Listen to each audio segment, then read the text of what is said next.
여러분 안녕하세요. 마약의 폐해가 갈수록 심각해지고 있습니다. 가장 심각한 문제는 우리나라 청소년들 사이에까지 마약이 공공연하게 퍼져나가고 있는 것입니다. 미국의 경우도 마약으로 인한 사망이 심각한 문제가 되고 있습니다. 동아일보의 기사를 보면 그 심각성을 파악할 수 있습니다. 미국 질병통제예방센터에 따르면 지난해 미국에서 10만 9,680명이 약물 과다 복용으로 사망했다. 2015년 이후 6년 만에 2배 이상으로 늘었다. 이는 미국의 교통사고와 총기사고 사망자 수를 합친 것보다도 많다. 마약뿐 아니라 술, 도박 등의 중독이 심각한 이유는 한 번 중독에 빠지면 개인의 의지로는 그것을 쉽게 벗어날 수 없다는 것입니다. 그래서 이러한 중독에 빠져 자신의 삶을 망가뜨리기 전에 그것을 멀리할 필요가 있습니다. 그렇다면 인간사에서는 왜 중독이 끊이지 않는 것일까요? 보이지 않는 심리를 읽는 마음사전에서는 알코올 중독과 도박 중독의 원인을 설명하고 있습니다. 사람들이 자신의 목숨을 조금씩 갉아먹으면서도 알코올에 자신의 몸을 맡기는 이유가 무엇일까? 가장 큰 이유는 알코올이 사람의 기분을 들뜨게 만들기 때문일 것이다. 알코올에 심취하는 사람들을 보면 평상시에는 의기소침하고 매우 얌전하고 조금은 우울한 성향을 가진 사람이 많다. 이들은 평소에는 남들로부터 받는 섭섭한 감정을 제대로 표현하지 못하고 또 자기 주장을 내세우지 못하는 경우가 많다. 그러나 이들은 마음속으로 자신이 항상 남들로부터 이용당하고 있다고 생각하며 억울한 감정을 제대로 표현하지 못하는 것에 대해 열등감을 갖고 있다. 이들은 이러한 열등감과 의기소침한 감정을 술의 힘을 빌려 푸는 경우가 많다. 술이 가져다주는 기분의 들뜸은 평소 움츠리고 억눌렸던 감정을 벗어나 자신감을 갖게 한다. 또한 이들은 사랑의 대상에 대한 갈증이 있는 경우가 많다. 알코올 중독자들은 어린 시절부터 채워지지 않은 자신의 정신적인 갈증을 알코올로 풀려고 하는 경향이 있다.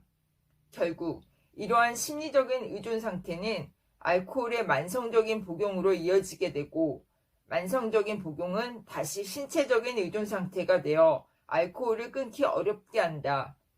그것을 통해 심리적으로 일시적인 만족감을 얻었다고 하더라도 끊은 후에 생기는 불쾌감, 우울감, 신체적인 피로감 등을 도저히 견딜 수 없게 되고 다시 알코올을 찾게 되는 것이다. 알코올 중독은 자기 파괴적이라는 의미와 동일하게 생각해도 무방하다. 자살을 가장 많이 일으키는 정신질환으로 3가지를 꼽을 수 있다. 우울증, 조현병, 알코올 중독이 그것이다. 또한 도박에 잘 빠지는 원인을 다음과 같이 말합니다. 사람들이 도박을 하는 이유는 매우 다양하다. 성격적으로 매우 경쟁적이고 독립적이며 개인주의적이고 지나치게 자신감을 가지는 경우 도박에 더 빠진다고 한다. 그러나 이러한 낙관적인 성격과 반대로 자존감이 낮고 상대적인 박탈감이 많은 사람도 도박에 빠지는 경우가 많다. 이런 사람들은 도박을 통해 남을 이기고 자신이 최고가 된다는 바람을 만족시키기 위해 도박에 사로잡히게 된다. 그리고 도박을 통해 얻는 흥분과 스릴은 이런 의기소침한 사람들의 기분을 들뜨게 만드는 경우가 많다. 도박은 알코올 중독과 매우 비슷한 점을 가지고 있다.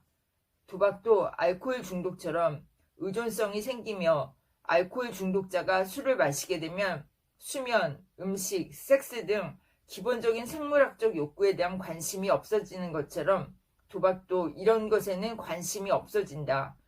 또한 알코올을 끊었을 때 금단 증상이 나타나는 것처럼 도박도 끊게 되면 두통, 설사, 복통, 악몽에 시달리는 등 금단 증상의 고통을 겪게 된다.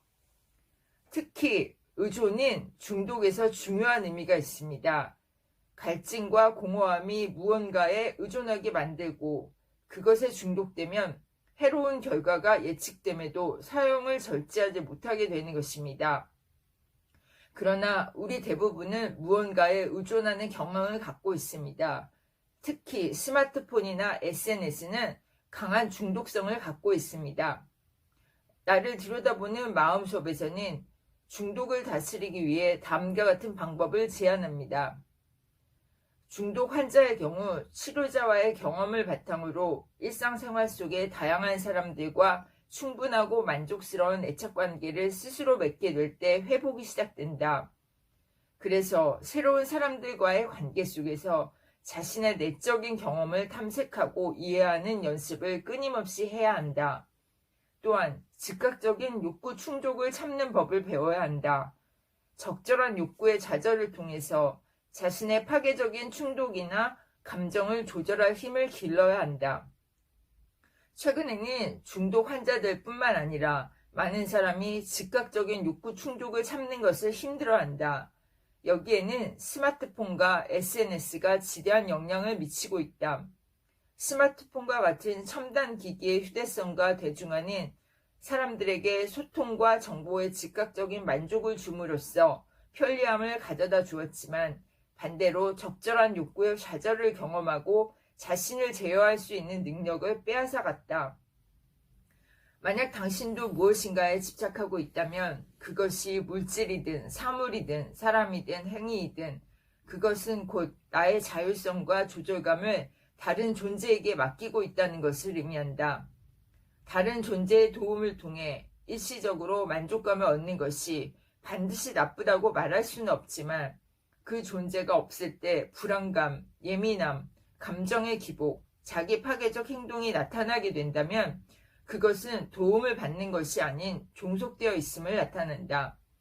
결론적으로 다른 존재에 중독되지 않기 위해서는 다음과 같은 연습이 필요하다. 첫째, 자신의 내면의 감정을 섬세하게 읽어보기. 둘째, 다른 사람들과의 건강한 애착관계를 통해 자신의 공허감을 메워보기. 셋째, 평상시에 적절한 욕구 지연 또는 좌절을 통해서 인내하고 자신을 조절하는 것이다.